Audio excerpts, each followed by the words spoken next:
Chronicles chapter 11. In the wake of the kingdom division, Rehoboam found himself as king over Judah, a land rich in promise, yet fraught with challenges. He fortified the cities of Judah, recognizing that strength lays not just in numbers, but in unity and faith. As the 10 tribes turned away, the faithful priests and the Levites were made profound choice. They abandoned their homes, drawn to the truth of God's temple in Jerusalem, seeking to serve the Lord. Their commitment teaches us that true devotion often requires sacrifice, and the choice of choosing God and leaving behind the worldly stuff.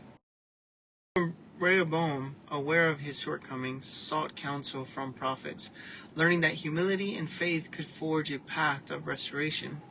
And so, in the land of Judah, they established worship, unified their hearts under God's banner, choosing fidelity over division. In our lives, we may remember that it takes courage for those to choose faith over comfort, and we may fortify our hearts in service of our one true God. You have a blessed day. One day at a time, we'll get through the entire book of the Bible. Read it on your own or listen to it. Just do Bible study. You get closer to God so you can understand God's word. You have a blessed day. Talk to you soon.